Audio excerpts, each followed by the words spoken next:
दोस्तों आज का ये जो नैनो मैगजीन है जो मैं आप लोगों के सामने डिस्कस करने जा रहा हूँ उसको थोड़ा सा और ज़्यादा इंटरेस्टिंग मैं बनाने की कोशिश करूंगा। क्योंकि नॉर्मली आप लोगों ने देखा होगा इकोनॉमिक सर्वे आज हमारे देश में प्रस्तुत किया गया। तो इकोनॉमिक सर्वे में टोटल मिलाकर 11 चैप्टर हैं। अगर आप लोग उसको पढ़ने बैठेंगे तो आप लोगों को लगभग 400 से ज़्यादा पेज आप लोगों को उसके अंदर देखने को मिलेगा। तो मैं कोशिश करूंगा कि आप लोगों का बर्डन जो है वो थोड़ा सा तो कम से कम कर सकूं, ताकि आप लोगों के सामने एक हाइलाइट्स रहे। आप लोगों ने सुना होगा ना कि अगर आप लोगों को कोई एक ओवरव्यू दे दे तो फिर आप लोगों को चीजें अंडरस्टैंड करने में ज्यादा दिक्कत नहीं होगी। तो कुछ तो हाइलाइट्स मैं आप लोगों को यहां पर बताऊंगा जो कि आप लोगों के लिए काफी इंपॉर्टेंट होगी। और आप लोगों ने देखा होगा लास्ट ईयर का, अगर मेरा वीडियो आप लोगों ने देखा है इकोनॉमिक सर्वे का, तो ईपीएफओ के अंदर एक क्वेश्चन आया इकोनॉमिक सर्वे का और वो अकेला क्वेश्चन डायरेक्ट उसी वीडियो से था। एक क्वेश्चन इकलौता क्वेश्चन और वही उसी वीडियो से आ गया था। तो होता क्या है, जो ऑब्जेक्टिव टाइप क्वेश्चन होते हैं उनमें डायरेक्ट फैक्चुअल इन्फॉर्मेशन पूछ ली जाती है कि भाई साहब अच्छा जीडीपी के बारे में बता दो कि क्या ग्रोथ यहां पर एस्टिमेशन किया गया है, या फिर और भी कई सारे पॉइंट्स ऐसे आप लोगों को देखने को मिलेंगे। तो मैंने ये सोचा कि इकोनॉमिक सर्वे का एक ओवरव्यू आप लोगों को दे देता हूं और ये पीडीएफ भी आप लोगों को टेलीग्राम पर मिल जाएगी, जिससे कि आप लोगों को कोई दिक्कत नहीं देखने को मिले। एक और इंपॉर्टेंट बात, दोनों पीडीएफ हिंदी में और इंग्लिश में इकोनॉमिक सर्वे की मैं ऑलरेडी टेलीग्राम पे प्रोवाइड करा चुका हूं। शायद आप लोगों ने इसको डाउनलोड कर लिया होगा, देख लेना उसको डाउनलोड करके। जो भी इंपॉर्टेंट चैप्टर है आराम आराम से पढ़ना स्टार्ट करते हैं, ठीक है। उसके बाद में फिर जहां जहां पे भी दिक्कत होगी तो कई सारे सॉल्यूशन तो मैं आप लोगों को एडिटोरियल में बताता हुआ चलूंगा और बहुत सारी चीजें आप लोगों को आगे आने वाले टाइम में जानने को मिल जाएगी, ठीक है। टेंशन मत लेना, आराम आराम से चलते हैं, सारी चीजें आराम आराम से कवर हो जाती है। पहले मैं आप लोग को कुछ हाईलाइट्स बताता हूं। जो सबसे बड़ी हाईलाइट आज के डेट में आप लोगों को देखने को मिलेगी वो है हमारी कंट्री में जीडीपी की ग्रोथ के बारे में। तो यहां पर जो जीडीपी ग्रोथ है यहाँ पर उसका जो एस्टिमेशन लगाया गया है 8.5 से लेके 8, मतलब 8 से लेके 8.5 ये यहां पर प्रोजेक्टेड किया गया है। और यहां पर जो एडवांस एस्टिमेशन लगाया गया है 2021-22 का, वो कितना आप लोगों को देखने को मिल रहा है। तो ये थोड़ा सा समझिए, जिसको कंफ्यूजन है उसको मैं थोड़ा सा दूर करने की कोशिश करूंगा ताकि आप लोग चीजों को ढंग से अंडरस्टैंड कर सकें। समझिएगा बोला क्या गया है। बोला ये गया कि एक एडवांस एस्टिमेशन यहां पर लगाया गया। एक सेकेंड, पेन दूसरा ले लेते हैं, ये सही है, ठीक है। एडवांस एस्टिमेशन यहां पर लगाया गया। एडवांस क्यों बोल रहे हैं यहां पर इसको, क्योंकि अभी हम लोग बैठे हुए हैं जनवरी के महीने में, ठीक है। तो जनवरी के महीने में फिर फरवरी आप लोगों का स्टार्ट हो रहा है, तो इसके चलते आप लोगों को ये चीज देखने को मिलेगी कि जो ग्रोथ है वो आप लोगों की पूरे साल की निकाली जाती है, पर लेकिन फरवरी होगा और मार्च होगा और 31 मार्च तक जाकर आप लोगों का पूरा जो साल है यानी कि ईयर कंप्लीट होता है। तो उसके बेस पर आप लोगों का पूरा ग्रोथ निकल कर आएगा। तो एक एस्टिमेशन लगा लेते हैं, जैसे आप लोग टेस्ट सीरीज देते हो ना, आप लोग बोलते हो कि यार इतना क्वेश्चन का कम से कम एक तरीके से इतने तो कम से कम मार्क्स आ जाएंगे, तो वही है। तो इनके द्वारा एक एडवांस एस्टिमेशन यहां पर लगा लिया कि 9.2 जो है वो 2021-22 के लिए यहां पर कि एक तरीके से यहां पर ग्रोथ रहने वाली है, ये एस्टिमेशन लगाया गया है। बाकी और 2 महीने बाद जो पूरा डेटा होगा पास में, फिर तो सारी चीजें पता चल ही जाएगी। और इसी के साथ में प्रोजेक्शन क्या होता है, चीजों का एस्टिमेशन लगाना आने वाले साल के लिए। तो 2022 का जो पीरियड स्टार्ट होगा 1 अप्रैल से लेके यहां पर 2023 के 31 मार्च तक चलेगा। तो उसके लिए इनके द्वारा एस्टिमेशन लगाया गया है वो है यहां पर 8.0 से लेके 8.5 तक का। और रीजन क्या है यहां पर, ये रीजन है कि कोविड-19 के चलते ऐसी दिक्कतें देखने को मिल रही है। कई सारे लोग बोल रहे थे कि यहां पर 9 का लगाया जा सकता है, फिर 9.5 का लगाया जा सकता है। आप लोगों ने देखा होगा कई सारी ऐसी बातें भी यहां पर जो न्यूज में चल रही थी कि एस्टिमेशन देखते हैं क्या निकल के आएगा। तो ये काफी इंपॉर्टेंट है, जहां से डायरेक्ट क्वेश्चन आप लोगों के लिए बन सकता है, ठीक है। और इसी के साथ में अगर 2020 का आप लोग देखें तो यहां पर आप लोगों ने देखा कि कंडीशन क्या रही यार, कोविड-19 ने बिल्कुल ही एक खस्ता हालत कर रखी थी, तो उसकी वजह से काफी सारी दिक्कत यहां पर देखने को मिली। तो एक मोटा मोटा ओवरव्यू अगर इकोनॉमिक सर्वे की कुछ इंपॉर्टेंट हाइलाइट्स आप लोगों के सामने में रखूं तो इस अकेली स्लाइड से बहुत कुछ आप लोगों को जानने को मिलेगा। पहला मैंने अभी जीडीपी ग्रोथ के बारे में आप लोगों से बात कर ली यहां पर। तो इसके बाद में अगर बात करेंगे फिस्कल डेफिसिट के बारे में। फिस्कल डेफिसिट का मतलब क्या होता है, आप लोग बोल सकते हैं कि आमदनी 98 और खर्च रुपया, ठीक है। यानी कि जितना पैसा यहां पर आप लोगों के हाथ में है उससे ज्यादा आप लोगों ने खर्च कर दिया, तो ये डेफिसिट में आप लोग चले जाएंगे, यानी कि उधारी लेकर खर्च कर दिया। अब डेफिसिट का मतलब तो ये होगा ना, आप लोगों के पास में जो पैसा तो है नहीं, तो इसका मतलब उधारी ली आप लोगों ने कैसे, तो उधारी लेकर पैसा खर्च कर डाला, तो इसका मतलब ये है कि उधारी में हम लोग चल रहे हैं। तो इसका जो एस्टिमेशन यहां पर लगाया गया है 21-22 के लिए, ये 6.8 लगाया गया है। तो ये काफी इंपॉर्टेंट क्वेश्चन आप लोगों के लिए बन सकता है। और देखिए कोविड-19 के चलते काफी सारी उधारी यहां पर ली गई, गवर्नमेंट के द्वारा दुनिया भर की स्कीम्स आप लोगों के लिए चलाई गई, आत्मनिर्भर भारत स्कीम और दवाइयों के लिए स्कीम और अलग अलग बहुत सारी जिसको खाना प्रोवाइड कराना, वो सारी चीजें आप लोगों को देखने को मिली। तो इसकी वजह से काफी सारी दिक्कतें यहां पर निकल कर आई जो हमने काफी डिटेल में यहां पर समझी भी हैं, ठीक है। तो कहने का मतलब यहां पर है कि गवर्नमेंट जो है वो यहां पर कई सारे ऐसे प्रोग्राम चलाए गवर्नमेंट ने जिससे कि आप लोगों तक राहत की सांस पहुंच सके कोविड-19 के चलते हुए। और इसी राहत की सांस में जैसे कि स्ट्रीट वेंडर होते हैं उनके लिए भी पैसा दिया गया, बहुत सारे लोगों के हाथ में पैसा पहुंचाने की कोशिश की गई, लो इंटरेस्ट रेट के थ्रू पैसा देने की कोशिश की गई। तो ये फिस्कल डेफिसिट जो यहां पर बताया जा रहा है, यहां पर ये क्या है, ये 6.8। तो ये भी एक इंपॉर्टेंट पॉइंट आप लोगों के लिए बन जाता है। अब यहां पर बात करेंगे एवरेज इन्फ्लेशन के बारे में। इन्फ्लेशन क्या होता है? इन्फ्लेशन आप लोग बोलते हैं महंगाई बेसिकली, ठीक है। तो इन्फ्लेशन हो गया यानी कि महंगाई होगी। और इसका महंगाई का मतलब क्या होता है? महंगाई का मतलब ये होता है कि जो पैसे आप लोगों के पास में है, उन पैसों से जितना सामान आप लोग पहले खरीद पाते थे, अब उन पैसों से आप लोग इतना सामान नहीं खरीद पाएंगे। क्या बोल दिया यार, ये तो समझ में नहीं आया। इसका मतलब ये कि मान लीजिए आज एक पेन आप लोग खरीदने मार्केट में जाते हैं, उस पेन का जो प्राइस है वो आप लोगों को 10 रुपए देखने को मिल रहा है। 10 रुपए दिया, आप लोगों ने एक पेन खरीद लिया, पर लेकिन इन्फ्लेशन हो गया कि यहां पर पेन का प्राइस जो है वो 15 रुपए कर दिया। तो इसका मतलब है कि आप लोगों के पास में जो 10 रुपए हैं, अब उसमें पेन नहीं आएगा, एक्स्ट्रा 5 रुपए आप लोगों को और देने पड़ेंगे, तब आप लोग पेन खरीदेंगे। तो इन्फ्लेटेड वैल्यू जो है यहां पर, महंगाई वाली वैल्यू जो है वो 15 रुपए होगी, यानी कि आप लोगों के 10 रुपए जो है वो यहां पर कमजोर हो गए। पहले वही 10 रुपए एक पेन खरीदने का काम करे थे, अब उन 10 रुपए में वो पेन नहीं आ रहा है। तो मतलब क्या हो गया, आप लोग की वैल्यू की जो मनी की वैल्यू है वो डिक्रीज हो गई।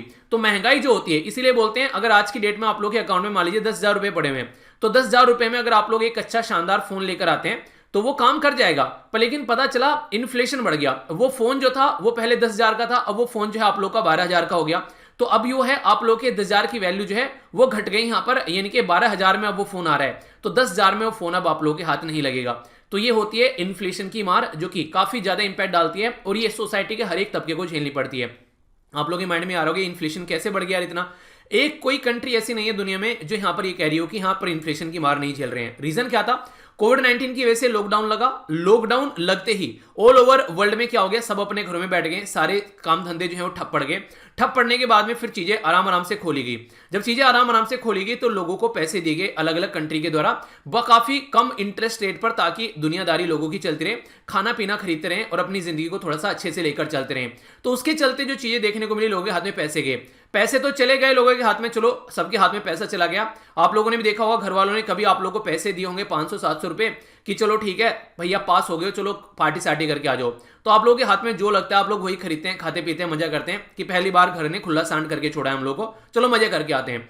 ऐसा ही आप लोगों को देखने को मिलेगा जब गवर्नमेंट ने बिना कोलैटरल के, यानी कि बिना कोई चीज गिरवी रखे हुए जब लोगों को लोन देना स्टार्ट कर दिया, तो उस टाइम पर लोग अक्सर क्या करते हैं, उधारी के पैसों को इस तरीके से यूज करते हैं। उनको ये लगता है कि फ्री का आ रहा है, अपनी मेहनत की थोड़ी ना है। तो ऐसी कोई फीलिंग आती होगी, मतलब सुना है मैंने कई बार कि उधार लेकर पैसा खर्च करने में ज्यादा मजा आता है एज कंपेयर टू अपना पैसा खर्च करते हुए दिक्कत होती है। तो कई बार ऐसे लोग आप लोगों को देखने को मिल जाएंगे, वो लोग हमेशा आप लोग कर्जे में दबे हुए नजर आएंगे। तो यहां पर ये सिचुएशन देखने को मिली, गवर्नमेंट ने पैसा दिया, सबने पैसा जो है वो कोई कुछ खरीद रहा है अपना सामान जो भी रिक्वायरमेंट का था। पर लेकिन यहां पर मैंने बताया अभी कि सब कुछ लॉकडाउन में चला हुआ था। बहुत सारे ऐसे एरिया थे, जैसे महाराष्ट्र से बहुत सारे मजदूर जो थे वहां पर महाराष्ट्र वाले एरिया से, वो सारे बिहार में आ गए अपना, ठीक है, या उत्तर प्रदेश में आ गए, या फिर दूसरे कहीं एरिया में चले गए। तो मजदूर जो है अब तक वहां नहीं पहुंचे, जो फैक्ट्री काम करने वाली है वो अब तक स्टार्ट नहीं हुई, यानी कि जो प्रोडक्ट यहां पर लोग खरीदने मार्केट में आ गए बहुत ज्यादा लार्ज स्केल पर। मान लीजिए आप सबने मोबाइल खरीदना स्टार्ट कर दिया, पर लेकिन चाइना में तो लॉकडाउन लगा हुआ है, वहां पर मोबाइल बन ही नहीं रहे। तो वही मोबाइल जो है पहले मान लीजिए 5,000 के आ रहे थे, वही मोबाइल अब 7-7, 8-8 हजार के मार्केट में बेचे जाने लगे। रीजन क्या है? रीजन सीधा सीधा ही हो गया, क्योंकि कंस्ट्रक्शन का काम चल ही नहीं रहा है। तो मार्केट में डिमांड तो बढ़ गई, पर लेकिन सप्लाई नहीं देखने को मिल रही है भाई साहब। तो इसका मतलब क्या हो गया, उसका प्राइस बढ़ना स्टार्ट हो गया। और ये हर एक देश में आप लोगों को देखने को मिला। कोई भी देश ऐसा नहीं है जिसने ये बातें न बोली हो कि हाँ भाई साहब आज के डेट में जो महंगाई बढ़ रही है। तो महंगाई की मार सब झेल रहे हैं, और बेसिकली मुद्दा है डिमांड और सप्लाई में मिसमैच होने की वजह से। मैंने आप लोगों को बताया भी था यहाँ पर कि अगर आप लोग आज की डेट में जैसे अपनी गाड़ी को सर्विस कराने के लिए अगर सर्विस सेंटर पर भी आप लोग लेकर जा रहे थे, तो वहां पर भी ये बोल देगा ये अभी पार्ट हमारे पास में अवेलेबल नहीं है। क्यों? मैक्सिमम पार्ट जो है वहां पर इलेक्ट्रॉनिक्स के वो चाइना से सप्लाई होते हैं, और चाइना में लॉकडाउन लगा हुआ है, तो इसकी वजह से सप्लाई नहीं देखने को मिल रही थी यहाँ पर। तो गाड़ी जो है, जो गाड़ी नॉर्मली 5 से 7 दिन में यहाँ पर मिल जाती थी, वो 15-15, 18-18, 20-20 दिनों में वापस मिल रही है। उसके बाद भी उसके कंप्लीट पुर्जे जो है वो यहाँ पर कंप्लीट नहीं किए जा रहे हैं। तो ये सिचुएशन आप लोगों को देखने को मिली। और ये एक एरिया का उदाहरण मैंने दिया, बहुत सारे ऐसे एरिया हैं जहां पर आप लोगों ने ये प्रॉब्लम फेस की होगी। जहां जहां पर भी आप लोगों ने प्रॉब्लम फेस की है, आप लोग यहां पर बता सकते हैं कहां कहां पर ये दिक्कतें देखने को मिली। तो यहां पर जो बेसिकली होलसेल प्राइस इंडेक्स और कंज्यूमर प्राइस इंडेक्स, तो दोनों यहां पर इन्फ्लेशन काफी ज्यादा देखने को मिले। कंज्यूमर प्राइस इंडेक्स जो है वो 5.2 पर, और होलसेल प्राइस इंडेक्स है वो 12.5 पर। अब आप लोग बोलेंगे ये ज्यादा थोड़ी ना है। यहाँ पर हमारी मॉनेटरी पॉलिसी कमेटी के बारे में अगर आप लोग बात करते हैं, जिसको आप लोग एमपीसी बोलते हैं, उसको तो टारगेट दे रखे हैं हमारी कंट्री में कि भाई साहब आप लोगों को 4 ± 2 रखना है। पर लेकिन 4 प्लस माइनस 2 का मतलब क्या होता है कि 4 में प्लस 2 कर दो तो आप लोग के 6 हो जाएंगे, और 4 में अगर माइनस 2 करोगे तो आप लोग के 2 हो जाएंगे। यानी कि इन्फ्लेशन जो है वो 2 से लेकर 6 के बीच में रखना है। मतलब क्या होता है, मतलब इसका ये होता है कि अगर 2 से लेकर 6 के बीच में इन्फ्लेशन रहेगा तो यहां पर प्रोडक्ट बनाने वाले को भी फायदा रहेगा और खरीदने वाले को भी फायदा रहेगा। मतलब क्या है, मान लीजिए आज की डेट में कोई किसान है, वो अपने खेतों में गन्ना उगाता है, गन्ना उगाने के बाद में उसके खेतों में से गन्ना उगाने के बाद में गुड़ बनाया जाता है, गुड़ हो गया या फिर चीनी यानी कि शुगर हो गई, तो वो फिर आप लोग खरीदते हैं, और खरीदने के बाद में आप लोग को जो प्राइस मिलता है वो प्राइस जो है वो काफी सस्ता है, यानी कि जितना मार्केट के हिसाब से होना चाहिए था उससे काफी ज्यादा सस्ता हो गया मार्केट के हिसाब से। अगर बात करें तो मान लीजिए 40 रुपए केजी के हिसाब से चीनी मिलनी थी, पर लेकिन वो जो चीनी है अब आप लोगों को यहां पर मिल रही है 15 रुपए केजी के हिसाब से। तो सोचो यहां पर ये किसान के हिस्से में क्या आएगा, किसान के हिस्से में कुछ भी नहीं आएगा, क्योंकि इसका गन्ना उतना ही सस्ता खरीदा जाएगा यहां पर। तो कहने का मतलब यहां पर ये एक बैलेंस होना जरूरी है कि खरीदने वाले को भी ज्यादा महंगा ना पड़े और यहां पर बेचने वाले को भी फायदा होता रहे, वरना अगले सीजन से किसान जो है खेतों में गन्ना लगाना बंद कर देंगे, उनको क्या फायदा रह गया यार उस चीज का। तो इस तरीके से आप लोग यहां पर इसको समझ सकते हैं। तो इन्फ्लेशन जो है वो यहां पर 2 तरीके से काउंट किया जाता है, WPI और CPI। तो इसके ऊपर मैंने अलग से वीडियो भी बना रखी है, WPI CPI बाय वीर, आप लोग जाकर सर्च कर लेना, सारे कॉन्सेप्ट एक एक आप लोग समझ में आ जाएंगे। ठीक है, तो एक वीडियो है यहाँ पर, मुझे लग रहा है सर 10 से 15 मिनट की वीडियो होगी आई थिंक, मुझे एग्जैक्ट उसका टाइम याद नहीं आ रहा है, पर हाँ डिटेल में कॉन्सेप्ट मैंने डिस्कस किया था। ठीक है, देख लेना उसको, बहुत सारे लोग उसको ऑलरेडी देख चुके हैं। तो ये ऐसा टॉपिक है जो एवरग्रीन है और बार बार आप लोगों को ये यहाँ पर देखने को मिल जाएगा। ठीक है, इंपॉर्टेंट है, डायरेक्ट क्वेश्चन बन जाता है। मैं गारंटी देता हूं आप लोगों को कि अगर कोई भी एग्जाम आएगा तो इस स्लाइड में से कोई ना कोई क्वेश्चन आप लोगों का फंसेगा जरूर। ठीक है, इतनी सारी चीजें एक ही जगह इकट्ठी कर यहाँ पर ये पब्लिश की गई थी पीआईबी के द्वारा। आप लोग देखते हैं यहाँ पर पीआईबी का लोगो भी लगा हुआ था, तो पीआईबी ने इकट्ठा कर यहाँ पर इसको पब्लिश किया ताकि आप लोग एग्जाम की प्रिपरेशन कर सको। एग्जाम की नहीं, बेसिकली वो जनता के लिए करती है, नॉर्मल लोग समझ सके इनको। ठीक है, आगे बात करते हैं यहाँ पर, ये सारे अलग अलग टॉपिक है जो यहाँ पर इन्होंने एक ओवरव्यू दे दिया है इसका। ठीक है, आगे बात करते हैं फॉरेन एक्सचेंज रिजर्व के बारे में। ये वही फॉरेन एक्सचेंज रिजर्व है जब 1990s में हमारे देश में एलपीजी रिफॉर्म हम लोग लेकर आए थे। एलपीजी मतलब लिबरलाइजेशन, प्राइवेटाइजेशन और ग्लोबलाइजेशन, यानी कि जब हमारे देश की अर्थव्यवस्था जो है वो दुनिया के लिए ओपन की गई थी कि आओ भाई इन्वेस्टमेंट कर लो। आज की डेट में आप लोगों को यहाँ पर दुनिया भर की एडिडास हो गया या फिर नाइकी हो गया, दुनिया भर की बड़ी बड़ी कंपनी आप लोगों को देखने को मिल रही है ना हमारे देश में। ये वहीं से ही एक तरीके से हम लोगों ने एक प्रचलन स्टार्ट किया कि अपनी अर्थव्यवस्था को ओपन करते हैं, तो वहां से हमारी कंट्री में इन्वेस्टमेंट आने स्टार्ट हुआ काफी लार्ज स्केल पर। तो इसके चलते चीजें बढ़नी स्टार्ट हुई। आज की डेट में हमारी कंट्री में अगर आप लोग बात करें मोटे मोटे तौर पर, जो रिजर्व है ये यहां पर आप लोग को देखने को मिलेगा 633 बिलियन डॉलर आप लोगों को यहां पर देखने को मिलेगा, जो कि काफी बड़ा आप लोग एक अमाउंट यहां पर बोल सकते हैं। ठीक है, 633 बिलियन डॉलर हमारे पास में आप लोग यहां पर देखते हैं। ठीक है, तो काफी ज्यादा हो गया। अगर श्रीलंका के माने में बात करें तो 1.7 या फिर 1.6 बिलियन है उनके रिजर्व में, आप लोग देखते हैं। हमारा कितना बताया मैंने, 633 बताया मैंने, और श्रीलंका के रिजर्व में कितने, 1.7 बिलियन। तो उनके हाथ में कटोरा आने वाला है। एक टाइम ऐसा था जब एलपीजी रिफॉर्म नहीं थे हमारे देश में, ऐसा था यहां पर कि हमारे पास में 3 दिन का भी, 3 या 4 5 या फिर 1 हफ्ते का मैक्सिमम आप लोग बोल सकते हैं कि तेल खरीदने के पैसे नहीं थे हमारे पास में। ठीक है, तो अगर तेल नहीं खरीद पाएंगे तो आप लोग सोचिए, क्रूड तेल, कच्चा ऑयल खरीदना हम लोगों ने बंद कर दिया। क्यों? क्योंकि हमारे पास में पैसा नहीं है और पेमेंट करना होता है डॉलर में, क्योंकि इंटरनेशनल लेवल पर एक हार्ड करेंसी जिसको आप लोग बोलते हैं उसमें कई सारी आती है, जैसे जापान की हो गई, यहाँ पर ये हो गया, इसी के साथ में चाइना की हो गई। तो डॉलर सबसे ज्यादा प्रचलित यहाँ पर करेंसी यूज की जाती है, पर लेकिन डॉलर ही हमारे पास में नहीं है खरीदने के लिए। पैसे कोई हमारे रुपए कोई लेगा नहीं, क्योंकि वो इंटरनेशनल लेवल पर चलते ही नहीं है, वो तो हमारे देश में चलते हैं। आप लोग थोड़ा ना चाइना में जाके बोलोगे कि 2 रुपए का ये दे दो, कोई नहीं लेने वाला आप लोगों से। तो इसलिए यहां पर हमारे पास में डॉलर होना जरूरी है। तो ये डॉलर अभी यहां पर हमारे पास में, अभी यहां पर अब तक का सबसे हाईएस्ट डॉलर हमारे पास में है। तो जितने ज्यादा रिजर्व किसी के पास में होता है उतना ही वो कंट्री जो है वो एक ताकतवर कंट्री यहां पर मानी जाती है। और यही फॉरेन एक्सचेंज रिजर्व अगर आप लोग पाकिस्तान के पास में बात करेंगे, शायद मुझे लगा 24 या फिर 25 के करीब यहां पर बिलियन इनके पास में है। श्रीलंका के पास में 1.7 बताया मैंने यहां पर, और यहां पर 24-25 बिलियन के करीब देखने को मिलेगा। अभी ओलंपिक, जो विंटर ओलंपिक यहां पर चलने वाले हैं 3 फरवरी से, 3 या 4 फरवरी से, 3 फरवरी से आई थिंक, 3 या 4 देख लीजिएगा, बाद डेट चेक करके कमेंट बॉक्स में बता देना आप लोग, एक्जैक्टली डेट याद नहीं आ रही मुझे। तो वहां पर अभी पाकिस्तान पहुंचा हुआ है कटोरा लेकर। ठीक है, तो चाइना के जो प्रेसिडेंट है उनसे मिलने गए, तो मिलने गए तो सीधी सीधी बात है यहाँ पर पैसे लेने गए। चाइना वाला सोच रहा है कि ऑलरेडी 10-12 बिलियन हमारे लिए बैठा है, पता नहीं आप रिटर्न भी करेगा नहीं करेगा, क्योंकि चाइना वाले भी गुस्सा चल रहे हैं आज के डेट में उनसे। रीजन क्या है? रीजन ये कि ऑलरेडी वहां पर चाइना के प्रोजेक्ट जो है, चाइना पाकिस्तान इकोनॉमिक कॉरिडोर जो है यहाँ पर, वो ठंडे बस्ते में पड़ा हुआ है, चल नहीं रहा है काफी लंबे समय से। वहां पर टेररिस्ट एक्टिविटी ज्यादा देखने को मिल रही है, तो चाइना भी गुस्से में है। ठीक है, तो इस तरीके से कई सारे इश्यूज आप लोगों को देखने को मिल जाते हैं। अभी प्रेजेंट टाइम पर मुद्दा यहाँ पर ये आ रहा है निकलकर कि हमारा फॉरेन एक्सचेंज रिजर्व जो है वो काफी अच्छे लेवल पर है, जो कि कहीं ना कहीं अप्रिशिएट करने वाली बात है। ठीक है, एग्रीकल्चर, फॉरेस्ट्री और जो फिशिंग सेक्टर होता है उसमें जो ग्रोस वैल्यू एडेड है यहाँ पर ये आप लोगों को देखने को मिलेगा, ये 3.9 आप लोगों के सामने निकल कर आया। ठीक है, नॉर्मली हमारी कंट्री में अगर बात करें यहाँ पर जो ये पर्टिकुलर सेक्टर है यहाँ पर जो 2020 में था यहाँ पर 3.6 था, तो अभी यहाँ पर बढ़ा। रीजन क्या था ये मैं आप लोगों को बताता हूँ, जो कि आप लोगों को सुनकर भी थोड़ा अच्छा लगेगा। जब यहाँ पर ऑल ओवर वर्ल्ड में लॉकडाउन लगा हुआ था तो पूरी दुनिया में यहाँ पर कोई भी ऐसा एरिया नहीं था जो ढंग से परफॉर्म कर रहा हो। शहरों में जो लोग रह रहे थे वो भी गांव में आ गए। अब गांव में आ गए तो गांव में थाली तो लेटेंगे नहीं जाके कि चलो यार और कुछ नहीं करे तो चलो खेत में ही चल पड़ो। ठीक है, तो दुनिया भर के लोग जो है वो खेती में लगे इस टाइम पर, और काफी सारे लोग जो है वो काम करते हुए खेतों में नजर आए। तो उसकी वजह से आप लोगों ने देखा यहाँ पर कि काफी सारे लोग जो है जब खेतों में काम करने पहुंचे तो एक अलग ही माहौल यहाँ पर आप लोगों को देखने को मिला। प्रोडक्टिविटी भी काफी अच्छी बढ़ी यहाँ पर उसके चलते, और एक तरीके से यहाँ पर ये एक ऐसा एरिया था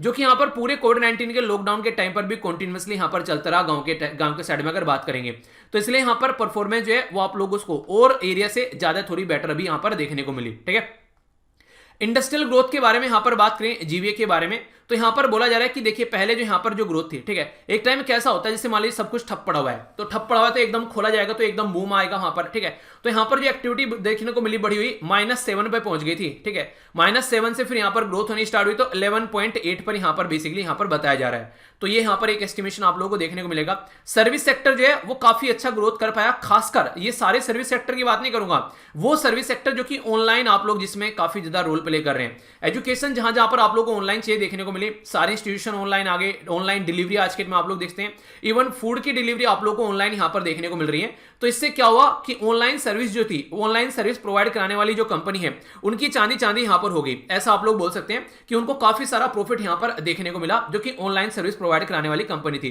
तो उसकी वजह से यहां पर काफी बड़ा ग्रोथ आप लोगों के सामने निकल कर आया। तो ये एक ऐसा ग्रोथ है जिसके बारे में आप लोगों से कोई पूछे तो आप लोगों को पता होना चाहिए कि सर्विस सेक्टर, और सर्विस सेक्टर में क्या क्या होता है, जैसा मैंने आप लोग को बताया भी था, सर्विस सेक्टर में आप लोग कोई भी सेक्टर के बारे में बात कर सकते हैं, जैसे कि एजुकेशन सेक्टर हो गया, डॉक्टर हो गया, वकील हो गया। ठीक है, तो जहां पर आप लोग को सर्विस गाइडिंग एडवाइस आप लोग को प्रोवाइड कराई जाती है, तो सर्विस सेक्टर की कैटेगरी में आता है। कोई सामान आप लोग लेकर आ रहे हो, सामान बेचा जा रहा है, ठीक है, एक तरीके से देखते हैं सर्विस प्रोवाइड करा रहा है कोई मीडिएटर, तो एक तरीके से इस तरीके से यहां पर ये भी काफी अच्छा ग्रोथ यहां पर इसमें देखने को मिला।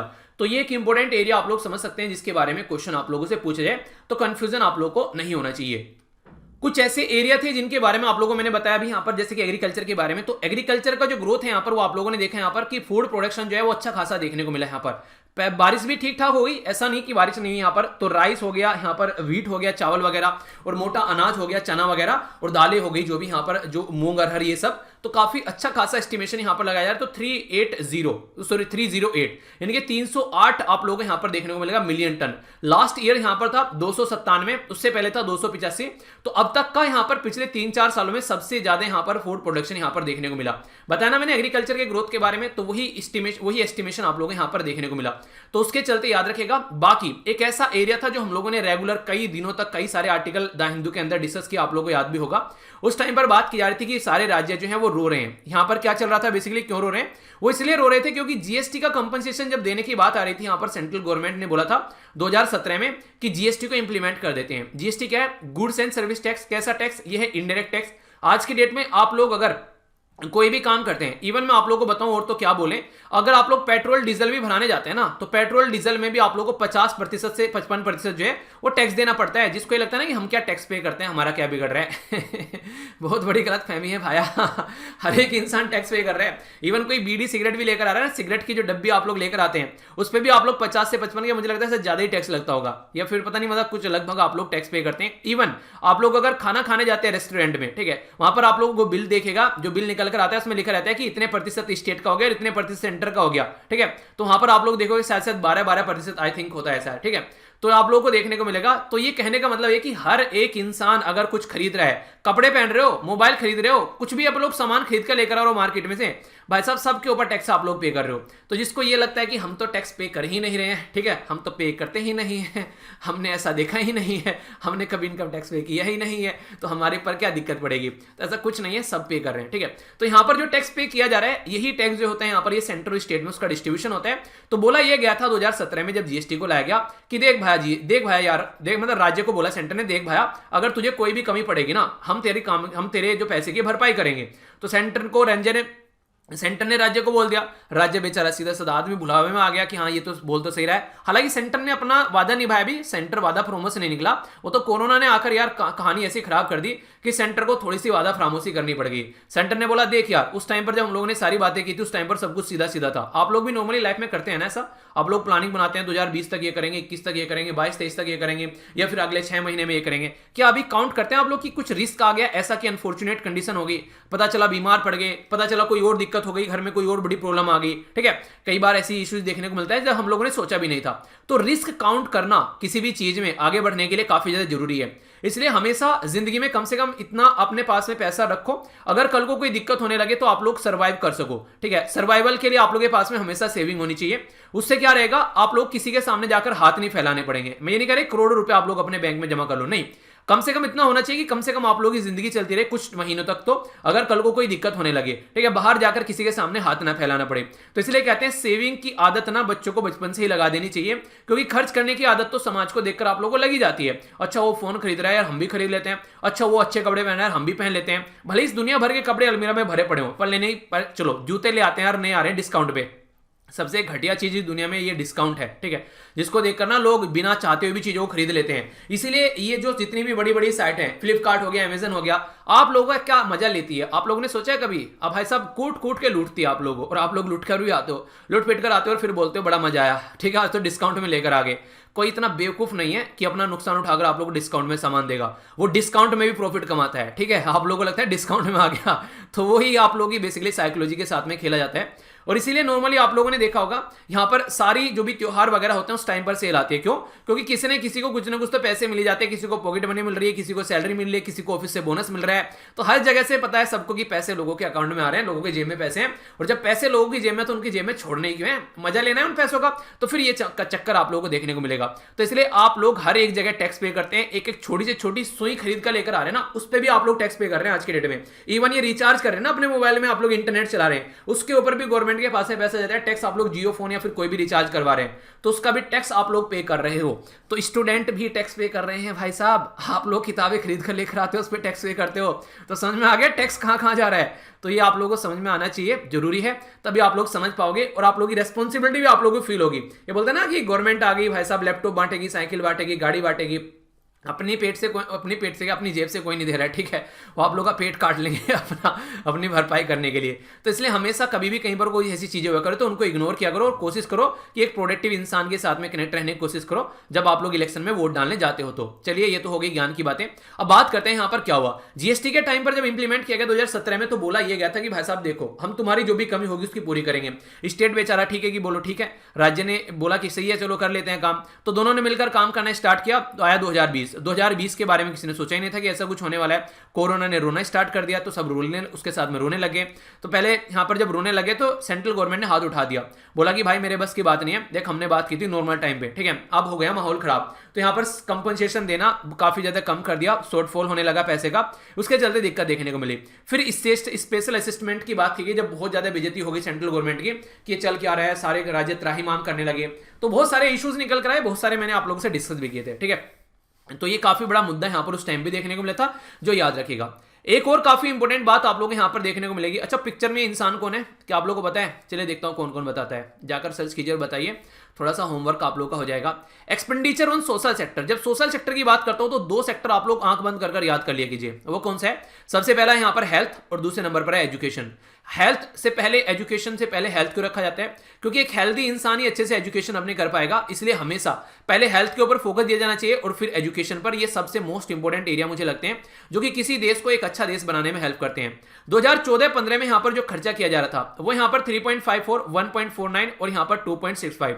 अदर सेक्टर मतलब और दूसरे जो सेक्टर हो गए, सोशल वेलफेयर की जो स्कीम होती है महिलाओं के लिए, बच्चों के लिए, बुजुर्गों के लिए, वो सारी अलग हो गई। वहां पर लगभग बोला गया 2021-22 के लिए 7.37 खर्च किया गया। आत्मनिर्भर प्रोग्राम जैसे दुनिया भर के प्रोग्राम लॉन्च किए गए गवर्नमेंट के द्वारा, तो उस टाइम पर वो चीजें आप लोगों को देखने को मिली। अभी इंपॉर्टेंट मुद्दा क्या है यहाँ पर, ये बोला गया 4.72 यहाँ पर हेल्थ के ऊपर खर्च किया जा रहा है और इसी के साथ में 6.97 जो है वो एजुकेशन के ऊपर खर्च किया जा रहा है। ये बेसिकली कहां से आप लोगों को देखने को मिल रहा है? हमारे देश में नेशनल एजुकेशन पॉलिसी जो तीसरे नंबर की अभी इंप्लीमेंट की गई 2020 में, तो उसके चलते भी उसने बोला था कि भाई साहब पैसा थोड़ा सा अच्छे से खर्च करो, ठीक है। वो नहीं कहते हाथ खोल के खर्च करो भाई साहब, वरना हमको दिक्कतें देखने को मिल रही है। अगर हेल्थ के ऊपर खर्च नहीं करते तो दिक्कत क्या निकल के आती है, तो यहां पर एक तरीके से आउट ऑफ पॉकेट एक्सपेंडिचर हो जाता है। मतलब क्या बोल दिया मैंने इसका मतलब मैंने आप लोगों को यह बोल दिया कि लोगों को अगर अपना इलाज करवाना है तो अपनी जेब से खर्चा करना पड़ेगा, और अपनी जेब से अगर खर्चा करना पड़ गया लोगों को, तो फिर जो वो अपने खाने दाने में, बच्चों के एजुकेशन में या फिर किसी और दोस्त मुद्दे में वो ले रहे थे, वहां पर कटौती करनी पड़ेगी। और वहां पर कटौती करनी पड़ेगी तो घर में जो है वो फिर बेसिकली लड़ाई हो जाएगी एक तरीके से आपस में कि हाँ भाई साहब पैसे नहीं है, ये खर्चे कर रहे हो, ठीक है। वैसे तो नॉर्मली हस्बैंड जो है वाइफ को या फिर घर पे पैसे दे रहा है दबाकर, पता चला सैलरी नहीं आ रही है, पैसे कटने स्टार्ट हो गए, तो जरा सा मतलब कुछ बोला वाइफ ने, उठा के क्या किया, वाइफ पे तो गुस्सा उतरा नहीं, बच्चों को पीट दिया उठ के, ठीक है। तो आप लोगों को देखने को मिलेगा घर में लड़ाई आप लोगों को होती नजर आती है, क्योंकि फ्रस्ट्रेट होने लगता है फिर इंसान। और जब यहाँ पर देश में लोग फ्रस्ट्रेट होना स्टार्ट हो जाएंगे तो फिर वो फ्रस्ट्रेशन बाहर भी निकल के आता है। तो ये मुद्दा है, ठीक है। एक ऐसा कॉन्सेप्ट मैं आप लोगों के सामने अब नेक्स्ट जो डिस्कस करने वाला हूं उसको ध्यान से सुनिएगा। और पता नहीं यार मुझे क्यों लग रहा है कि ये कॉन्सेप्ट जो है एग्जाम में आप लोगों से क्वेश्चन पूछा जा सकता है, और काफी फोकस दिया गया है यहाँ पर बारबेल। तो बारबेल स्ट्रेटजी के ऊपर काफी ज्यादा फोकस यहाँ पर दिया गया है। तो ये स्ट्रेटजी क्या है, पहले मैं आप लोगों को ये स्ट्रेटजी समझाता हूं डिटेल में। इसके ऊपर नोट्स भी मैंने प्रोवाइड आप लोग करा दिए ताकि कोई कंफ्यूजन आप लोगों को देखने को न मिले। ये एक तरीके की इन्वेस्टमेंट की स्ट्रेटजी होती है। तो बोला जा रहा है कि what is barbell investment strategy या फिर व्हाट इज बारबेल स्ट्रेटजी। तो कुछ भी लिखा हुआ आ जाए, आप लोग बैंकिंग की तैयारी कर रहे हैं, स्टेट बीसीएस की तैयारी कर रहे हैं, यूपीएससी की तैयारी कर रहे हैं, तो ऐसे कॉन्सेप्ट के ऊपर नॉर्मली क्वेश्चन पूछा जाता है जो नया नया कॉन्सेप्ट मार्केट में आता है, ठीक है। बैड बैंक का कॉन्सेप्ट मार्केट में आया, दुनिया भर के क्वेश्चन आप लोग बने हर एक एग्जाम में कि यार ये बैड बैंक का कब आ गया, बैंक तो अच्छी चीज हुआ करती थी यार, बैंक तो लोगों को लोन देकर अच्छा काम किया करती थी, ये बैड बैंक कब से हो गया। तो बैड बैंक का मतलब यही यहां पर बेसिकली मोटे मोटे तौर पर अगर आप लोग बोलो कि एक ऐसा बैंक जो कि बैड लोन को रिकवर करने का काम करे, यानी कि एनपीए को रिकवर करने का काम करे, जिसको आप लोग नॉन परफॉर्मिंग एसेट्स बोलते हैं, तो उसका नाम बैड बैंक रख दिया। तो बैड इंसान नहीं है, वो बैड काम को सही करने का काम कर रहा है, ठीक है। अब बैंक तो इतने फ्री है नहीं बेचारे, वे जनधन और पता नहीं कौन कौन सी स्कीम इंप्लीमेंट करने पड़े हैं, उनके पास इतना टाइम नहीं है। तो उन्होंने बोला यार कोई आकर ये इलाज करो यार, इसका ये हमारा पैसा जो फंसा पड़ा है, कोई करो जुगाड़।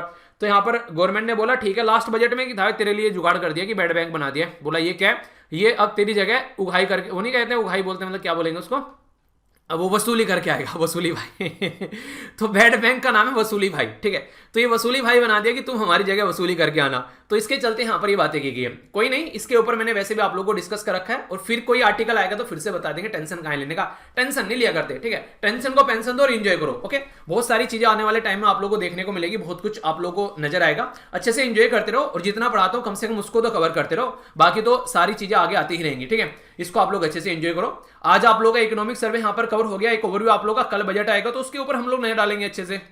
तो कॉन्सेप्ट आखिर बोलता क्या है यहाँ पर, ये कॉन्सेप्ट यहाँ पर ये बोलता है कि भाई साहब बुद्धा का पाथ फॉलो नहीं करना है, मतलब क्या है कि मिड पाथ फॉलो नहीं करना है। एक तो आप लोगों को इन्वेस्टमेंट करने के लिए स्ट्रेटजी अपनानी पड़ेगी, एक बैलेंस स्ट्रेटजी कौन सी यहाँ पर, ये क्या भाई साहब मिड पाथ फॉलो करना है, नहीं ऐसा नहीं करना है। बैलेंस स्ट्रेटजी में जो स्ट्रेटजी है, एक तो यहाँ पर इन्वेस्टमेंट करो जाकर जहां पर हाई रिस्क है, यानी कि हाई रिस्क मतलब जहां पर पैसा जो है, मैंने कहते हैं कि इन्वेस्टमेंट यहां पर लगाओ। आप लोगों ने एक डायलॉग सुना होगा कि इस रिस्क है तो इश्क है, ठीक है, मतलब रिस्क है तो इश्क है, यानी कि एक तरीके से जहां पर रिस्क होगा वहीं पर ही इश्क होगा। नॉर्मली आप लोगों ने सुना होगा इसके बारे में, ये काफी इंपॉर्टेंट डायलॉग था, एक मूवी का काफी ज्यादा फेमस हुआ था।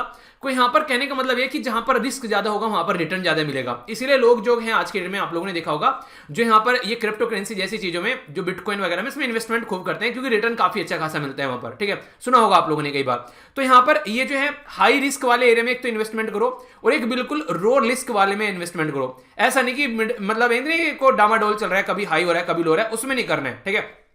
तो अवॉइड करना है मिडिल ऑफ द जो रोड है चॉइस, वो उसको अवॉइड करना है। या तो हाई वाले को लेकर चलो या फिर लो वाले को लेकर चलो, तो इन दोनों में आप लोगों का इन्वेस्टमेंट होना चाहिए। ये बातें बताई गई है। अब यहां पर भी आप लोगों को कुछ बातें और बताता हूं, जैसे कि अगर बात करें यहां पर मोस्ट जो इन्वेस्टमेंट जो स्ट्रेटजी है जो कि आप लोगों को देखने को मिलती है, जहां पर रिस्क के बारे में बात करते हैं, ठीक है। तो यहां पर कोशिश ये की जाती है कि रिस्क को पहले आइडेंटिफाई कर लो, कहां पर कितना रिस्क है। ऐसा तो है नहीं कि पानी में जाकर कूदो, पता चला खाई थी वहां पर डूब गया मर गया, ऐसे थोड़ा ना होता है। तो यहां पर अब दो तरीके के लोग आप लोगों को देखने को मिलेंगे। एक तो आप लोग जैसा इंसान को, यह अभी यंग जनरेशन का इंसान है, यानी कि एक तरीके से जो 20 से 30 के बीच में है, ठीक है। तो एक तो अपनी कैटेगरी का इंसान यहां पर हो गया 20 से 30 के बीच का, और एक ऐसा जो इंसान है जो कि रिटायर होने वाले जोन में जा रहा है, ठीक है, जो कि बस अपनी इनकम के ऊपर डिपेंडेंट कर रहा है, जो उसकी पेंशन आ रही है, फिर जो सैलरी जो भी बच्ची कुची आ रही है उसके ऊपर डिपेंड कर रहा है। अभी मान लीजिए आप लोग ही मान लीजिए जैसे ये एज है अभी फिलहाल, ठीक है, इस एज में आप लोग हाई रिस्क ले सकते हैं। हाई रिस्क मतलब आप लोग के आगे पीछे परिवार तो है नहीं कि आप लोग के बच्चे चल रहे हैं और आप लोगों को घर पर पैसे देने हैं ला ला कर कुछ ऐसा कुछ चल रहा है। उस टाइम पर इंसान जो है सबसे ज्यादा रिस्क ले पाता है यंग एज में, इसलिए बोलते हैं यंग एज जो रहती है काफी डायनामिक एज रहती है और काफी अच्छा रिस्क आप लोग ले सकते हैं, इन्वेस्टमेंट आप लोग कर सकते हैं। तो हाई रिस्क वाली एज उसको बोला जाता है जहां पर चाहो इन्वेस्टमेंट कर लो। तो इसलिए बोला जा रहा है अगर कोई यंग पर्सन होगा वो क्या करेगा, वो यंग पर्सन लगभग कोशिश करेगा 40% जो है यहां पर वो स्टॉक में लगा दे। स्टॉक कैसी चीज है भाई साहब, ऊपर चला गया और धड़ाम से नीचे आ गया, ठीक है। अभी आप लोगों ने देखा होगा 40% जो है यहां पर ये ब्लू चिप स्टॉक में लगा दिया कहीं पर जाकर और 20% ओनली बॉन्ड्स में डाला। पर लेकिन जिसकी एज ज्यादा है वो क्या करेगा, वो जस्ट इसके अपोजिट करेगा। वो मतलब अपोजिट क्या करेगा, वो यहां पर कोशिश करेगा कि ज्यादा से ज्यादा जो रिटायर होने वाला है वो 80% तो लगाएगा बॉन्ड में, जहां पर पता है कि रिटर्न आना ही आना है, अशांति में काम चलेगा। और जहां पर ऊपर नीचे जिंदगी होनी है वहां पर 2% और 20% और बाकी का स्टॉक में तो लगाएगा ही नहीं, यहां पर नॉर्मल वाले में। क्यों? क्योंकि वहां पर रिस्क इतना ज्यादा है, पता चला वहां पर डूब गया सारा पैसा। तो कहने का मतलब यह कि जो रिटायरिंग एज में जा रहा है इंसान, जो 45-50 की एज में पहुंच चुका है, उसके पीछे उसका परिवार है भाई साहब, उसको तो सारी चीजें देख देख के काम करना पड़ेगा। पर एक ऐसा यंग लड़का जो अभी कॉलेज से निकला और जस्ट अभी उसने कुछ थोड़ा कमाना स्टार्ट किया, वो तो भाग भाग के भाई साहब कूद कूद के काम करेगा, उसके पीछे थोड़ी ना कोई बैठा है परिवार अभी। और वही एज होती है सबसे ज्यादा रिस्क लेने की। तो इसीलिए बोला है कि दोनों के लिए यहां पर एक माहौल प्रोवाइड कराना, एक हाई रिस्क वाले लोगों के लिए और एक यहां पर लो रिस्क वाले लोगों के लिए। मिड पाथ यानी कि बुद्धा वाले पाथ को फॉलो ही नहीं कर रहे हैं। तो बेस्ट पॉसिबल जो रिस्क जो यहां पर रिटर्न आप लोगों को देखने को मिलेगा वो हाई रिस्क में रहता है। तो इसीलिए यहां पर आप लोगों ने देखा होगा नॉर्मली लोग जो हैं वो रिस्क उसी टाइम पर लेते हैं जब उनको लगता है यहां पर रिटर्न काफी ज्यादा आएगा। तो ये जो यहां पर बारबेल जो वाली स्टडी बोली गई है, ये बेसिकली यही बोली गई हाई रिस्क और लो रिस्क को, बेसिकली रिस्क बोल रहा हूं इसके मतलब एक तरीके से दोनों में बैलेंस बनाकर चलना है। तो उसके चलते आप लोगों को यहां पर ये चीजें देखने को मिलेगी। तो यही लाइन यहां पर लिखी गई है कि एक तरीके से जो मिडिल पाथ है उसको यहां पर बेसिकली इग्नोर करना है और यहां पर फिक्स्ड इनकम जो इन्वेस्टमेंट की जाएगी इस स्ट्रेटजी के तहत में, वो शॉर्ट टर्म बॉन्ड के लिए या फिर लॉन्ग टर्म बॉन्ड के लिए आप लोगों को यहां पर देखने को मिलेगी। तो रिजल्ट भी आप लोगों को ऐसे ही देखने को मिलेगा। लॉन्ग टर्म बॉन्ड यहां पर जो एक तरीके से कैश यील्ड जो होता है वो थोड़ा आप लोगों को अलग देखने को मिलेगा और शॉर्ट टर्म में यानी कि ज्यादा पैसा आप लोगों को देखने को मिलेगा, कमाई ज्यादा होगी। तो इस तरीके से दोनों में बैलेंस बनाकर चलने की बात यहां पर की जा रही है। तो आई होप कि कॉन्सेप्ट आप लोगों के माइंड में क्लियर हो गया होगा। ये कॉन्सेप्ट के ऊपर पता नहीं मुझे क्यों लग रहा है आने वाले टाइम में क्वेश्चन बन सकता है, ठीक है। और यहां पर गवर्नमेंट क्या कर रही है, बेसिकली गवर्नमेंट ये स्ट्रेटजी ऐसे लेकर चल रही है कि तो फ्लेक्सिबल और इनोवेशन बना दिया, यहां पर इनोवेटिव वे में काम कर रही है। जैसे कि डीरेगुलेट कर दिया। डीरेगुलेट मतलब हमारा कोई कंट्रोल ही नहीं है। स्पेस में मैंने आप लोगों को मॉर्निंग में ही आर्टिकल मतलब कल जो नैनो में डिस्कस किया था, स्पेस में हो गया, ड्रोन में हो गया। स्पेस में क्या कर रहे हैं, प्राइवेट वालों को भी लेकर आ रहे हैं। डीरेगुलेट मतलब आओ भाई साहब आप लोग भी इन्वेस्टमेंट करो, ठीक है। तो यहां पर जियो स्पेशल मैपिंग के बारे में बात की जा रही है। आईटीबीपीओ जो हो गया, ट्रेड हो गया, फाइनेंसिंग, तो ये सारे एरिया ऐसे हैं जिनको डीरेगुलेट किया जा रहा है। मतलब क्या हो गया, मतलब कि गवर्नमेंट अपना कंट्रोल इनके ऊपर से छोड़ रही है, ठीक है। जैसे नहीं घर वाले बोल देते हैं कि बेटा आप जवान हो गए, जब मैं नहीं बोलते हैं कि जब बाप की जो चप्पलें हैं वो बेटे के पैर में आने लगे तो उस टाइम पर बोला जाता है कि बाप को बेटे को दोस्त बना लेना चाहिए, ठीक है। वो वाली कहावत आप लोगों ने सुनी होगी। इसका मतलब यह था कि बेटा समझदार हो रहा है और वो अपने जो पाप है मतलब जो पापा है उनका जो बेसिकली या फिर घर वालों बोले एक तरीके से उनका एक तरीके से खर्चा उठाने या फिर उनका साथ देने में तैयार हो गया है, ऐसा बोल सकते हैं, ठीक है। यानी कि पौधा जो है पेड़ हो रहा है, ऐसा आप लोग बोल सकते हैं। तो प्रोसीजर में रिफॉर्म लाएंगे गवर्नमेंट की भाई साहब आप लोग बिजनेस करो, हम तुमको ऊपर से बैठकर देखें कैसे बिजनेस करते हो। प्राइवेटाइजेशन या फिर असिस्ट मोनेटाइजेशन बोला था ना मैंने कि रेलवे हो गया, एयरपोर्ट हो गया, स्टेडियम हो गया, उनको क्या कर रहे हैं, उनको बेसिकली एक तरीके से किराए पर दे रहे हैं कि आप लोग काम करो, इनको यूज करो, हमको पैसा दे देना। तो ये भी आप लोगों को मुद्दा यहां पर देखने को मिला। इसी के साथ में क्रिएट कर रहे हैं यहां पर फिजिकल इंफ्रास्ट्रक्चर यानी कि फिजिकल ढांचा भी तैयार किया जा रहा है और इसी के साथ में यहां पर रिट्रोस्पेक्टिव टैक्स को भी यहां पर क्या कर रहे हैं, रिजोल्व कर रहे हैं। देखा ना आप लोगों ने carry in India Hutch Vodafone वाला जो मुद्दा चल रहा था। रिट्रोस्पेक्टिव टैक्स क्या होता है, यानी कि जैसे कि अभी क्या किया गया था, यानी कि पीछे जाकर टैक्स लगा देना। यानी कि हम लोगों ने कोशिश ये की थी कि जो कंपनी ऑलरेडी 8-9 साल से देश के अंदर काम कर रही है और यहां पर पता चल गया यार ये टैक्स जो है उसको गलत तरीके से इस्तेमाल किया जा रहा है, तो टैक्स लगा देना उसके ऊपर जाकर। वो भी आज से नहीं, मान लीजिए 2022 में खड़े में आज से नहीं, बोले कि 2012 से टैक्स लेंगे हम लोग, ठीक है। यानी कि पिछले 10 साल का भी टैक्स लेंगे। तो ये क्या होगा, इससे बाहर वाली कंपनी जो है वो दिक्कत में पड़ गई कि यार तो फालतू के काम कर रहे हैं यहां पर, इस तरीके से, ठीक है। लेबर कोड में रिफॉर्म लेकर आया गया, तो इससे फ्लेक्सिबल अप्रोच लेकर आएगी। दूसरा, इंप्रूव कर रहे हैं रेजिलिएंट यानी कि आत्मनिर्भर भारत में यहां पर ग्लोबल सप्लाई चेन को कैसे लेकर चल रहे हैं। प्रोडक्शन लिंक इंसेंटिव स्कीम चलाई, यानी कि जो भी इंसान जो है आज के में कुछ अच्छा खासा प्रोडक्शन कर रहा है देश के अंदर में, उसको इंसेंटिव दो। इंसेंटिव मतलब टैक्स में छूट दे दो, ठीक है, उसको सप्लाई चेन में उसको सपोर्ट प्रोवाइड करा दो, तो डोमेस्टिक प्रोडक्शन यानी कि हमारी कंट्री में इन मैन्युफैक्चरिंग एक्टिविटी को बढ़ाया जा सके, ऐसा आप लोग बोल सकते हो। सपोर्ट किया जाए डोमेस्टिक मैन्युफैक्चरिंग, तो की इनपुट जो होगा जैसे चिप हो गया, फर्मा फार्मास्यूटिकल इंग्रेडिएंट्स हो गया, बोला था ना मैंने एपीआई, एक्टिव फार्मास्यूटिकल इंग्रेडिएंट्स जो होते हैं उनके बारे में बात की थी आप लोगों से। डिपॉजिट इंश्योरेंस हो गया, इन्वेस्टमेंट इन रिन्यूएबल एनर्जी जैसे कि one sun one world world grid के बारे में बात की थी। सिस्टमेटिक एक्यूमुलेशन जो फॉरेक्स रिजर्व देखा ना अभी 633 जो बिलियन डॉलर आप लोगों को देखने को मिला, तो ये सारा बेसिकली हमारी कंट्री की अर्थव्यवस्था को एक सही डायरेक्शन देने का काम करता है। तो ये वो इंपॉर्टेंट पॉइंट मैं आप लोगों के सामने लेकर आ रहा हूं जो कि आप लोग कम से कम इतना तो कवर करना ही चाहिए मेरे हिसाब से, ठीक है। वैक्सीन के सप्लाई के बारे में यहां पर बात की जा रही है। ये 16 जनवरी तक का डेटा इनके द्वारा उठाया गया और बोला गया यहां पर percentage of adult population first dose, तो फर्स्ट डोज जो है वो अभी यहां पर 93 जो लोग यहां पर फर्स्ट डोज अपनी ले चुके हैं, अभी एक डोज लोगों की बची हुई है, ठीक है। और बाकी जो दोनों डोज हैं यहां पर जो सेकंड डोज ले चुके हैं वो लगभग 70% आप लोग मोटे मोटे तौर पर याद रख सकते हैं, ठीक है। तो यानी कि ऐसा भी आप लोग यहां पर देखने को मिलेगा। एडल्ट पॉपुलेशन की बात यहां पर की जा रही है, तो इसलिए यहां पर कहने का मतलब यहां पर यह कि अब जो फर्स्ट डोज बची है जिसको सेकंड डोज बची है तो वो देखने को मिलेगा, काफी अच्छा एक यहां पर स्टेटस आप लोग बोल सकते हैं। एक और इंपॉर्टेंट मुद्दा जो आप लोग यहां पर याद रखते हैं, नेशनल हाईवे 2011 में जब थे यहां पर 71,772, यानी कि यहां पर मोटे मोटे तौर पर याद रखेगा 70,000 किलोमीटर के करीब नेशनल हाईवे हमारे देश में हुआ करते थे। अब लगभग 1.5 लाख के करीब हो गए हैं, यानी कि 7 दूनी 14 140, याद रखिएगा इसका डबल। अब फिलहाल यहां पर पिछले 10 साल में यानी कि आजादी से अब तक का हम लोगों ने 71,000 किए और अभी यहां पर आने वाले 10 साल में यहां पर हम लोगों ने बेसिकली डबल कर दिया। तो स्पीड जो है नेशनल हाईवे की वो काफी अच्छी यहां पर होगी। अच्छा, नेशनल हाईवे को मेंटेन करने का कौन काम करता है जरा बताइए। तो ये तो आप लोगों को पता ही है, कई बार तो मैंने पूरी ऑर्गेनाइजेशन के बारे में आप लोगों से डिस्कस किया है, तो ये बेसिक चीजें आप लोगों को यहां पर देखने को मिलेगी, ठीक है। इसके बारे में याद रखिएगा। एक और इंपॉर्टेंट बात यहां पर बात की जा रही है, नए स्टार्टअप देश में देखने को मिले। स्टार्टअप क्या होते हैं, नई नई कंपनी निकल कर आई। आज के डेट में हमारा देश जो है दुनिया में तीसरे नंबर का सबसे ज्यादा स्टार्टअप चलाने वाला देश बन गया है, जो कि यहां पर आज के डेट में चाइना और यूएसए के बाद में सबसे ज्यादा स्टार्टअप हमारे देश में खोले गए हैं। तो ये काफी इंपॉर्टेंट है। तो इसका मतलब है कि यंग जनरेशन आगे आ रही है मात्र एक तरीके से काम करने के लिए, ठीक है। तो उससे क्या देखने को मिला, उससे देखने को मिला कि लोग जो हैं उसको अच्छे से एंजॉय भी कर पा रहे हैं। तो इससे काफी ज्यादा फायदा देखने को मिल रहा है कि लोग जो है व्यापार करने में फोकस दे रहे हैं, ठीक है। तो गवर्नमेंट जॉब काफी ज्यादा कम कर दी है। गवर्नमेंट भी एक स्ट्रेटजी लेके चल रही है ना, हम जॉब कम करेंगे तभी तो स्टार्टअप की तरफ को बढ़ेंगे, ठीक है, वरना क्या करेंगे, गवर्नमेंट जॉब के पीछे लगे रहेंगे। तो वो है पर, लेकिन स्टार्टअप करने के लिए यहाँ पर बेसिक रेवेन्यू की रिक्वायरमेंट भी तो पड़ती है, ऐसे थोड़ा ना ऐसे स्टार्टअप स्टार्ट हो जाता है। तो यहाँ पर बहुत सारे मुद्दे आप लोगों को देखने को मिलेंगे। तो कई सारे ऐसे माहौल है जिनके बारे में एक आइडिया कम से कम आप लोग रखिएगा। तो बेसिक इन्फॉर्मेशन है यार, कंफ्यूजन नहीं होना चाहिए। मैंने सोचा कि इसके बारे में आप लोगों को बता दिया जाए, ठीक है। तो ये है बेसिक थ्योरी जो कि यहाँ पर पब्लिश की गई है, ओके। बाकी ये तो कहानी मैंने आप लोगों को यहाँ पर सुना दी। एक यहाँ पर ये एक पीडीएफ भी है जो मैं आप लोगों के साथ में शेयर करूंगा टेलीग्राम पर। इसमें बहुत सारे पॉइंट्स दे रखे हैं आप लोगों को अलग अलग करके, ठीक है। काफी सारा डेटा है। अगर ये भी आप लोग करके चले जाओगे ना, ऑब्जेक्टिव टाइप क्वेश्चन या फिर कहीं कुछ लिखने के लिए आया थोड़ा बहुत, तो आप लोग यहाँ से भी यूज कर सकते हैं, ठीक है। जैसे 9.2 जो है वो ग्रोथ यहाँ पर लगाई गई 21-22 के लिए और 22-23 के लिए यहाँ पर 8.5। तो जो चीजें मैंने बताई है बहुत सारी आप लोग यहाँ पर रिपीटेडली देखने को मिल जाएगी, ठीक है। तो ये आप लोग यहाँ पर देखते हैं, यहाँ पर एक तरीके से कई सारी चीजें आप लोग यहाँ पर नजर आएगी। जीडीपी के ग्रोथ के बारे में बात की जा रही है। इसी के साथ में ये है मर्चेंडाइज एक्सपोर्ट और इंपोर्ट के बारे में। तो अभी काफी अच्छे लेवल पर चीजें आप लोगों को देखने को मिली, बढ़ता हुआ नजर आया। चाइना के साथ में मैंने आप लोगों से डिस्कस किया था, ठीक है। तो यहाँ पर कुछ ऐसे पॉइंट्स दे रखे हैं। इन्फ्लेशन के बारे में मैंने आप लोगों को बताई दिया, अभी यहाँ पर कौन कौन सा इन्फ्लेशन कितना देखने को मिल रहा है, ठीक है। तो ये चीजें यहाँ पर, बाकी यहाँ पर रेलवे को जो बेसिकली है ना एक काफी सब्सटेंशियल इंक्रीज देखने को मिल रहा है। यहाँ पर रेलवे के बारे में बात करें, कैपिटल का जो एक्सपेंडिचर है उसका, तो ये कुछ सारी बातें बता रखी है। यहाँ पर रोड कंस्ट्रक्शन कैसे चल रहा है मैंने अभी आप लोगों को बताया।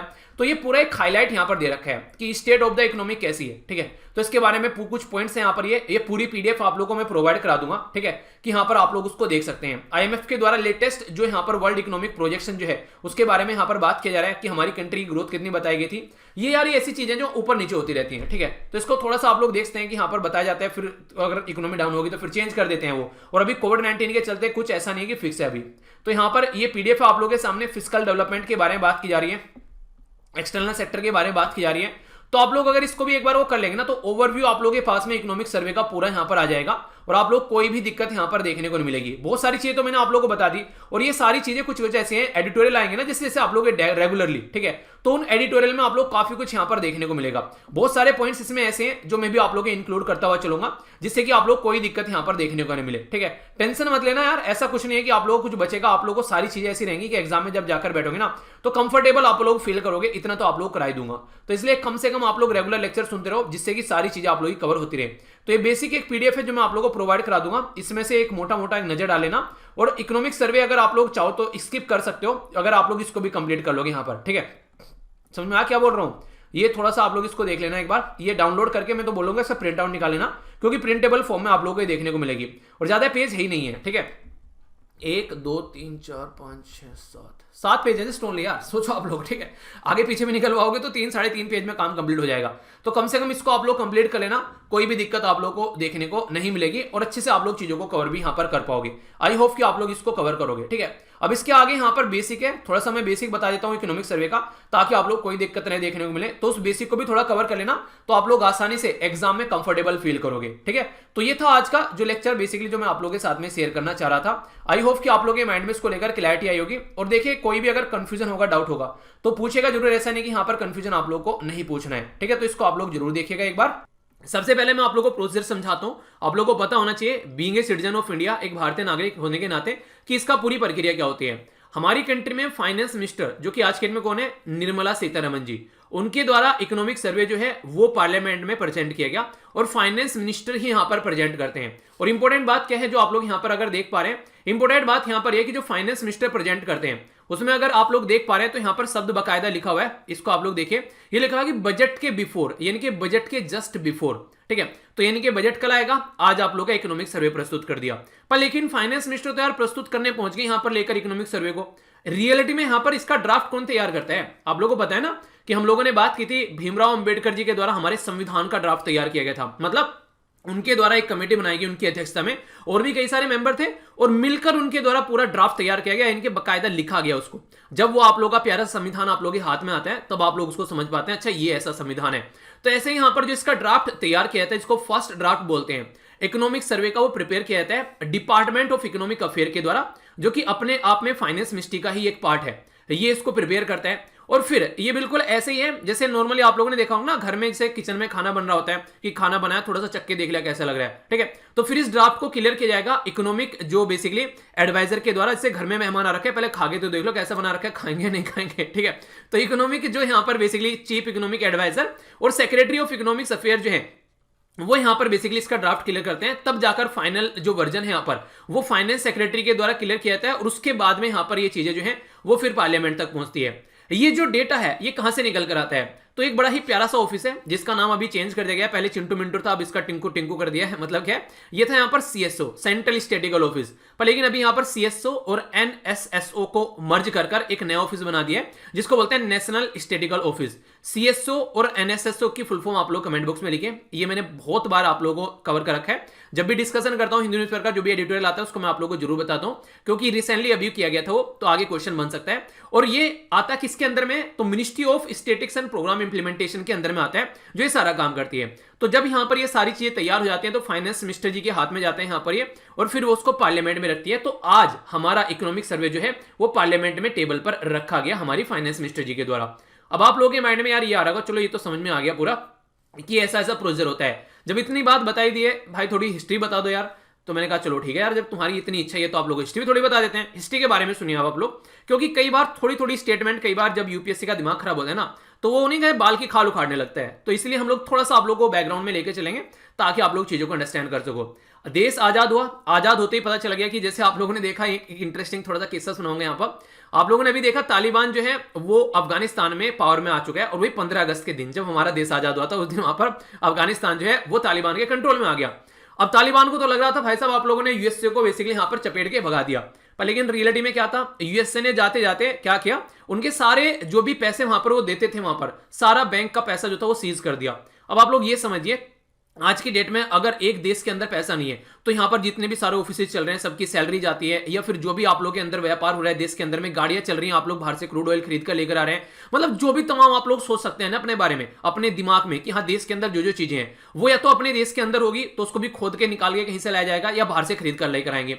और अगर बाहर से खरीद कर लेकर आते हैं तो उसके लिए भी आप लोगों को पैसे की रिक्वायरमेंट पड़ेगी, और पैसे तुम्हारे हाथ में है नहीं। तो भाई साहब आप लोग के हाथ में आ गया कटोरा। अब कटोरा आ गया तालिबान के हाथ में, तो तालिबान अब यहां पर चिल्लाता घूम रहा है कि भाई साहब पैसा तो दे दो मुझे कम से कम। गवर्नमेंट तो बाद में डिसाइड कर लेना कि गवर्नमेंट मेरी चलेगी या नहीं चलेगी, कम से कम पैसा तो दे दो, कम से कम मेरी दुनिया तो चलती रहे थोड़ी सी। तो अभी यहां पर इसलिए ओस्लो पहुंचा था वो, आप लोगों ने देखा पैसा लेने के लिए। तो यहां पर जैसे ही हमारा देश आजाद हुआ 1947 में, फिर हमारी कंट्री में क्या हुआ, उसी के चलते पहला इकोनॉमिक सर्वे जो है, यानी कि पूरा जो साल कंप्लीट हुआ, तो उसके बाद में यहां पर एक इकोनॉमिक सर्वे आया कि हाँ हमारा देश कैसे चल रहा है, तो उसको चेक किया गया फाइनेंशियल ईयर जो 1950-51 का सर्वे आया, तो सबसे पहला हमारी कंट्री में ये था। कई सारे आप लोगों ने यूपीएससी की रिसेंटली अभी ऐसे स्टेटमेंट देखी होगी, वो पूछ लेते हैं यहाँ पर ऐसी बातें आप लोगों से बैकग्राउंड में जाके कि बताओ कि हाँ पहली सर्वे कब प्रस्तुत किया गया। पर लेकिन अगर बात करें बिफोर 1964 इकोनॉमिक सर्वे जो था वो बजट के साथ में सर्कुलेट करते थे, यानी कि फालतू की टेंशन ही क्या लेनी है, पहले एक दिन सर्वे को रखो अगले दिन बजट को रखो, अरे झटमंगनी फट भी हवाला काम करते हैं ना यार, एक साथ निकाल देते हैं दोनों को, तो इनके द्वारा दोनों को एक साथ में निकाल दिया गया, यानी कि यहां तक एक साथ निकाला जाता था। पर लेकिन फिर लगने लगा कि नहीं यार थोड़ा टाइम देते हैं और बेसिकली डिस्टेंस बनाकर रखते हैं दोनों के बीच में, ताकि चीजों को अच्छे से अंडरस्टैंड किया जा सके। वरना ये बिल्कुल ऐसे ही हो गया, अगर आप लोग बोले ना कि किसी को कोई पर्टिकुलर पर्सन आप लोग घर में खाना खाने आ रखा है, तो यार क्या करो फालतू में टेंशन के लेनी है, उसको ब्रेकफास्ट और लंच जो है एक साथ में चिपका दो ठीक है, यानी कि थोड़ा सा ब्रेकफास्ट से लेट कर दो और लंच से थोड़ा पहले ले आओ, तो वो वाली कंडीशन देखने को मिलेगी। तो उसमें क्या होगा, मतलब एक ही जगह दोनों काम पूछ जाएंगे, चिपक जाएंगे। पर लेकिन हुआ यार ऐसे होने से ना कहीं एक मजा नहीं आता है, ठीक है, लंच की जगह लंच होना चाहिए, ब्रेकफास्ट की जगह ब्रेकफास्ट होना चाहिए। तो इकोनॉमिक सर्वे बजट एक जगह मिक्स कर दे तो कोई मतलब इकोनॉमिक सर्वे को क्या ही देखेंगे, पूरे साल देखते ही तो आ रहे हैं, सब बजट देखने लगते थे, ठीक है। तो इसका मतलब है कि इकोनॉमिक सर्वे पर किसी की नजर ही नहीं जा रही है। अब पूरा एक दिन डेडिकेट कर दिया, अब कुछ तो है नहीं, कुछ तो देखेंगे ना बैठ के कि हाँ चलो देख लेते हैं, पढ़ लेते हैं जो कुछ भी है उसके अंदर। पर लेकिन एग्जाम के लिए बहुत इंपॉर्टेंट है, खासकर यूपीएससी में आंसर राइटिंग के लिए, तो ये एक तरीके से आप लोग बहुत ही इंपॉर्टेंट इसको बोल सकते हैं। कई सारे लोग बोलते हैं कि इकोनॉमिक सर्वे पढ़ना चाहिए, नहीं पढ़ना चाहिए। देखो यार पढ़ना तो चाहिए इकोनॉमिक सर्वे, पर लेकिन होता क्या है, नॉर्मली जो इंपॉर्टेंट मेजर आर्टिकल्स होते हैं ना, जो स्कीम्स होती है, आर्टिकल्स होते हैं, ये आप लोगों को पढ़ने की जरूरत इसलिए नहीं पड़ती है कई बार। अभी जैसे आप लोगों ने यूपीएससी का पेपर देखा, पूरा सेकंड पेपर और थर्ड पेपर जो है द हिंदू से उठा के रख दिया, तो रीजन क्या होता है, ये एडिटोरियल लिखने वाले हमसे ज्यादा चिंतित होते हैं इन चीजों को लेकर कि इकोनॉमिक सर्वे में क्या लिखा हुआ है, तो वो खोज कर ऐसी बातें निकाल कर लेकर आते हैं और सारे अपने एडिटोरियल में चिपका देते हैं। और फिर हम जैसे लोग क्या करते हैं, उनके एडिटोरियल डिस्कस कर लेते हैं, तो उससे इनडायरेक्ट वे में बहुत सारे आर्टिकल अभी आप लोग ऐसे आएंगे जिसमें इकोनॉमिक सर्वे का डेटा यूज करते हुए एडिटोरियल वाले पाए जाएंगे। तो इसलिए कई बार ऐसा होता है, कई सारे लोग इकोनॉमिक सर्वे को पढ़ते नहीं है, पर फिर भी वो एक अच्छा खासा आंसर लिख लेते हैं। क्यों? क्योंकि वो कंटिन्यूसली एडिटोरियल पढ़ रहे होते हैं। तो ये एक फंडा आप लोगों को यहां पर देखने को मिलेगा। तो इस तरीके से मैं ये नहीं कह रहा हूं कि पढ़ना नहीं है, बेसिकली मैं ये कह रहा हूं कि कई बार ना पढ़े हुए भी ऐसे काम चला लेते हैं लोग, जिनको थोड़ा स्मार्ट लोग बोलते हैं कि अच्छे से सुन रहे हैं भैया, इस तरीके से एडिटोरियल अपने कवर कर रहे हैं, उसमें चीजें आई रही हैं तो इंपॉर्टेंट पॉइंट कवर हो गए और कहीं से जिस्ट उठा के पढ़ लिया, एक तो हो गया काम। पर लेकिन जैसे टाइम है अभी आप लोगों के पास में, एग्जाम बहुत दूर है, तो मैं रिकमेंड करूंगा कि थोड़ा सा नजर जरूर डालिएगा इसके ऊपर, जिससे कि आप लोग चीजों को अंडरस्टैंड कर सके। ओवरव्यू में भी आप लोगों को दूंगा यहां पर अभी कैसे कैसे चीजें हैं उसके अंदर में। अगर बात करें 1964 से ऑनवर्ड, यहां पर इसको डीलिंग कर दिया गया, बोला कि यार पहले अपना बेसिकली क्या करते हैं हम लोग, पहले सर्कुलेट कर देते हैं इकोनॉमिक सर्वे और उसके बाद में हम लोग बजट प्रोवाइड कराते हैं, तो ऐसा कुछ किया गया। तो इसी के चलते यहां पर जो एनुअल इकोनॉमिक जो डेवलपमेंट जो भी देश के अंदर देखने को मिलते हैं पिछले साल में, वो सारी चीजें एक जगह इकट्ठी करके आप लोगों की थाली में परोस दी जाती है एक बैलेंस डाइट के तौर पर कि भाई भाई ये हुआ, ठीक है, यानी कि जो अच्छी बुरी चीजें हुई सबके सामने, ये छुपा तो कुछ सकते नहीं है। तो इसलिए यहां पर इसलिए इकोनॉमिक सर्वे जो है वो आप लोगों को सीक्रेट नहीं देखने को मिलता है। अब सीक्रेसी तो उसकी रखी जाएगी ना जिसके बारे में पता नहीं हो, पूरा साल तो तुम्हारे सामने पन्ने खुले पड़े हैं, उसमें क्या सीक्रेसी रख लें, इसलिए इकोनॉमिक सर्वे में कोई सीक्रेसी आप लोगों को नहीं देखने को मिलेगी।